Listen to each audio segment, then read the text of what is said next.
جالان گفتن ره قیم شماره ناسقاتون چکنم. ناسقاتون ایده پیش غذای گیلانیه، خیلی خوشمزه و لذیذ. 1 کیلو بادمجان گفتم برای ناسقاتون. بعد از اینکه بشستن بادمجانان چاقو زنی، زغال جنم تا آن هر دو طرف قشنگ بپزه. بادمجانان با ما امروز طبیعت جا قشنگ زغالی بکنم که قشنگ عطر بو بداره. یعنی ناسقاتون بادمجانان که هر دو طرف قشنگ بپختیم، قشنگ بادمجانان پوست گیریم، تختجه بادمجان ساتوری کنیم. ناسقاتون اصلش به چند تا سبزی اصیل گیلانیه، چوچاق و خالواش. دلارم از چوچاق و خالواش درسته به. حتما دلار گلپرم ناسقاتون جا باید اضافه کنیم. وقتی بادمجانان قشنگ پوست بگیفتیم، ساتوری بگودیم، چند تا دانه فلفل سبز تند، چند تا حبه سیر، نمک، آب انار ترش، سرکه، عشان همه باید ناسقاتون میان اضافه کنیم تا یک ترشی یا پیش غذای خیلی خوشمزه و لذیذ در به.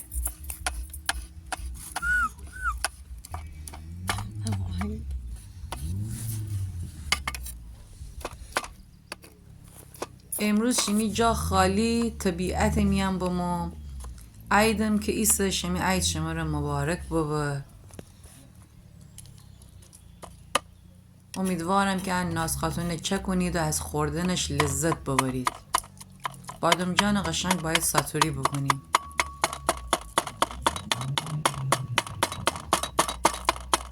مواد که شیمی خدمت عرض بکنم همه با هم بادمجان جا قاطی بکنید. ایده نیم ساعت اجازه بدید تا مواد همه بخورد هم باشه.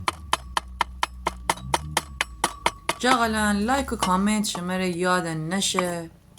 بادمجانان قابلمه جا اضافه کنید.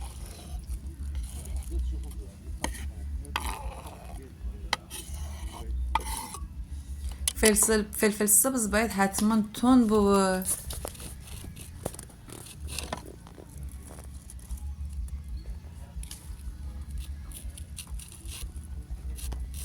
فلفل ریز خورده کنید. چند تا حبه سیرم که قشنگ خورده کنید. چوچاق و خالواش هم در کنارش قشنگ خورده کنید. با بادمجان قاطی کنید. اگه خشک هم موادم بدارید تنید به مواد اضافه کنید.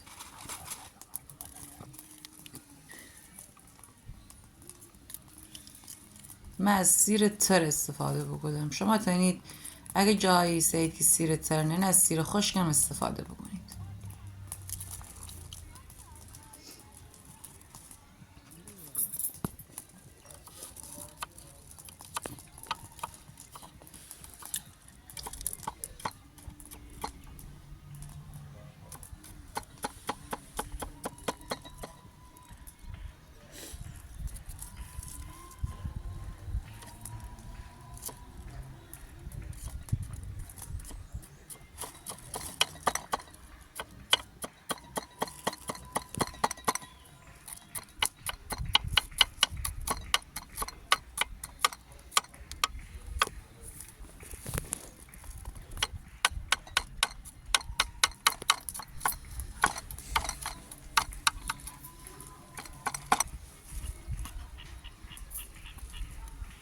الان چوچاق خورده کدن دارم. چوچاق به قشنگ ریز ریز خورده کنیم. چوچاق از هر طبیعت جا بیچیم های قشنگ بشستم. هایم گر توشی چه کدن دارم شماره.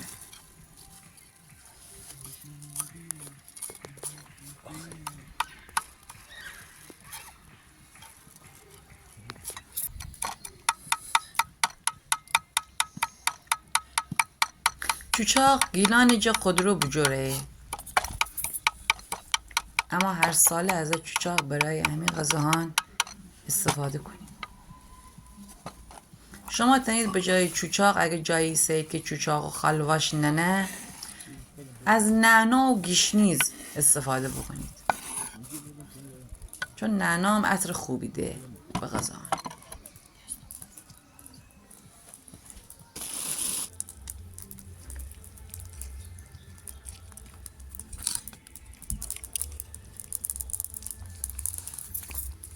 الان این مواد همه با هم قاطی کنیم.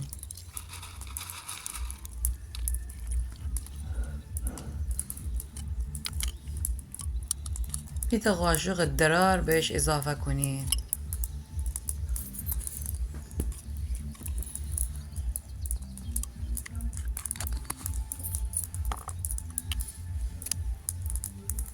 یه تا قاشق نمک زنیم.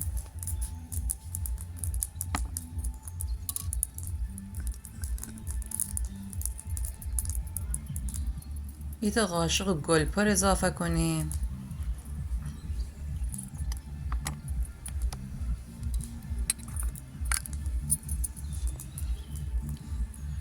سبزی خشک بهش اضافه کنیم.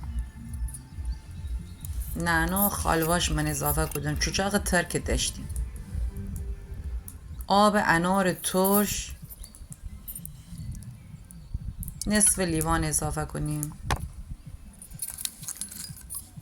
مقداری هم سرکه بهش زنیم.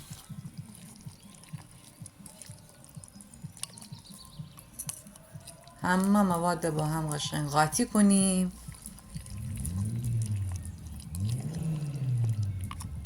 تا قشنگ مواد بخورد هم دیگه بشه.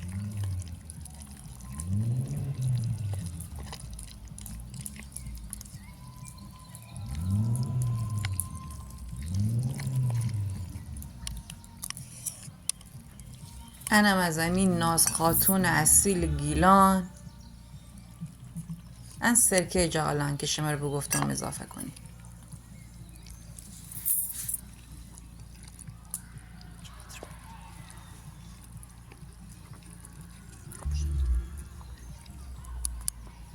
حتما چک کنید، از خوردنش لذت ببرید.